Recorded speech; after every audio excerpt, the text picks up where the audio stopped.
हाँ साथियों, आइए गौर करते हैं देहाती अनमोल कहानी यूट्यूब चैनल के माध्यम से। हम आशा करते हैं सब लोग ठीक होंगे, अच्छे होंगे। भगवान की कृपा से हम भगवान से प्रार्थना करते, भगवान सब लोग सुखी रहें, अच्छे रहें, आगे बढ़ते रहें। आ जाइए कहानी की तरफ। हम कहानी शुरू करने से पहले एक बात कहेंगे हम सबसे, भाई लोगों, हमारे चैनल को सब लोग सब्सक्राइब करें, आगे के लिए शेयर करें। तो आ जाइए कहानी की तरफ। एक कबूतर मधुमक्खी की कहानी। एक जंगल में कबूतर रहता था और वहाँ पर नदी भी बहती थी। नदी बहुत बड़ी नदी थी। तो नदी के किनारे कबूतर रहता था, अपना दाना पानी करता था, अपना पेट पालन करता था।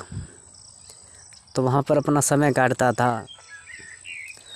तो एक बार भक्तों, नदी के किनारे कहीं से मधुमक्खी उड़ती हुई आई।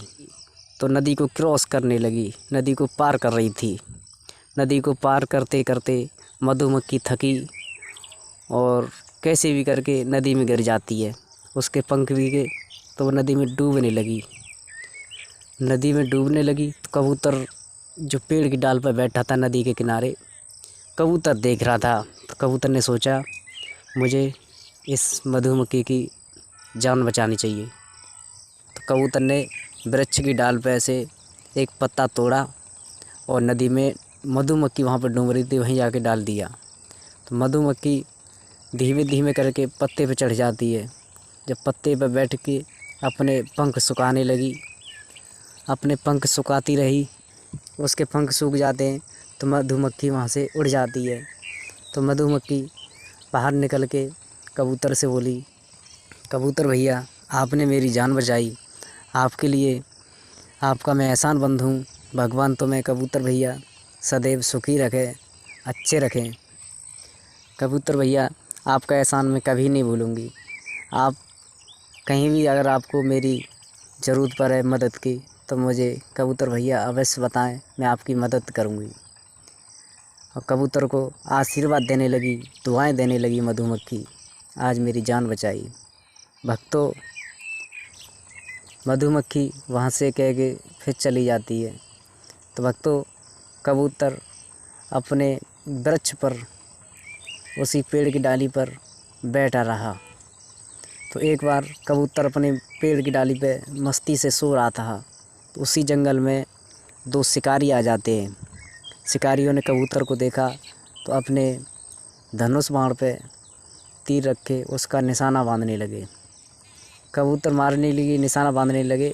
तो मधुमक्खी वहाँ से उड़ती हुई आई तो उसने देखा ये शिकारी हैं, कबूतर को मार देंगे, कबूतर का निशाना बांध रहे हैं।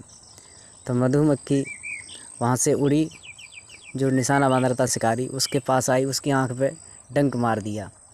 उसकी आँख पे डंक मारा तो शिकारी घबराने लगा, छटपटाने लगा। तो उसका निशाना चूक जाता है, तीर निकल जाता है। तो कबूतर की जान बच जाती, कबूतर वहाँ से उड़ जाता है। कबूतर उड़ जाता है तो शिकारी वहाँ से भाग जाते हैं।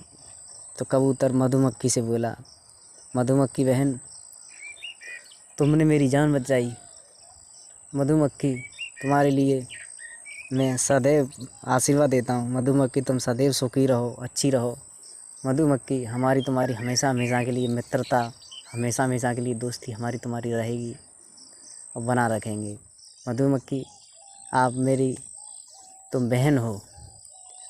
कबूतर और मधुमक्खी की वहाँ से दोस्ती जुड़ जाती है। भक्तों, तो हम इस कहानी से हमको सीख क्या मिलती है? इस कहानी से सीख हमको ये मिलती है भक्तों, एक दूसरे की सहायता करें, एक दूसरे की जान बचाएं, एक दूसरे की मदद करें। भक्तों, सभी लोग अगर कहीं भी किसी की जान जा रही है तो उसकी जान बचा दें, तो आपको भगवान सदैव सुखी रखेगा।